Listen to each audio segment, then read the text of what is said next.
Alrighty guys, this is snugsonblitz, and I'm back with another video for you today. So my buddy had a game in this tank, the IS-8. And so he sent it over, and I thought I'll do a quick review, and then jump right in and talk you through my thinking of it. Now, the IS-8 is essentially a HEAVIUM. Yes, it's a heavy in name, but it really plays more like a HEAVIUM. In fact, it was probably the first HEAVIUM in the game, which made it a tough tank to play. Because the IS-3 used to be the beast of tier 8, and IS-7 was the beast of tier 10 when it came to heavies.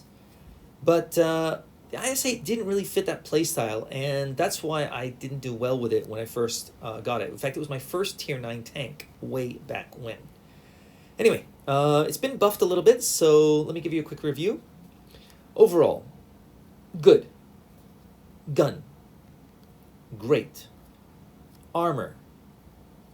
Okay. Maneuverability. Good. If I'm being completely honest, I have to say this is not a great tank for new players because the armor profile is a bit tough, the gun depression is not great. So yeah, it is a kind of stepping stone to the IS-7, but I think a lot of newer players will struggle with it. Anyway, let's go. So, my buddy's playing a game in ratings, so he's all alone, and he's going to go center on Yukon. Now, in my opinion, I would probably go on the outside because of this tank's speed, and it doesn't have the best armor profile, but it is pretty fast, so he can get in the right position before the enemy tanks get there. So that's the advantage of this tank. Now again, you don't want to play this on very hilly terrain because the gun depression is not the best, but he should be okay here.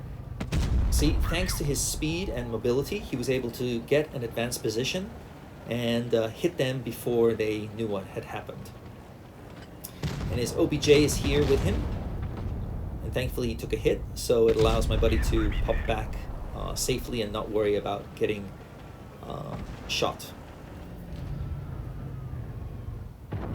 Now, this tank I think is actually a pretty good tank for this position right here because you're only showing the turret, and the tank's turret is quite strong. Now they're punishing that poor E75, and to be honest, that E75 should really dominate in this kind of game, but yeah, it's not looking good for him, and I think that's probably the end of their game as long as this team doesn't fall apart. Okay, he missed that shot. That's unfortunate. Needs to zoom in a little bit more. And unfortunately, they're getting flanked now, so that's not good news. He really needs to get rid of...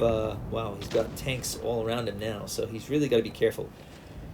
But with that OBJ getting killed, it gives him something to work from, which is good.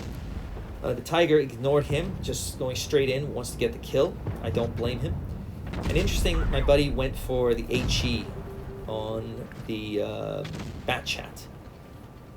Didn't go according to plan, but hey, them the breaks with using HE. High damage potential, and also just splash damage potential. So you win some, you lose some.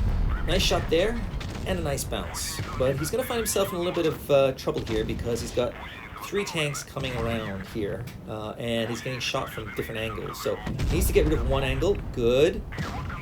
And now he's got to choose. Does he go after the heavy, or does he go after the light? And look at that shot. That was a nice shot. So I guess his decision to go after the light tank paid off. And now he's only got this one tank to deal with. Now the Tiger just fired, so he should be able to come on in, and yep. It's all over. A very nice game in an underrated tank. As I said earlier, I don't think this is a tank for newer players. They will struggle with it because they'll think it's a heavy tank and try and charge in, and that's a big mistake. Use it more like a medium, and I think you'll be more successful. Stay off hilly terrain if you can, and you should do okay. Anyway, that's all I got for you. I'll see you next time. Snugs on Blitz, out.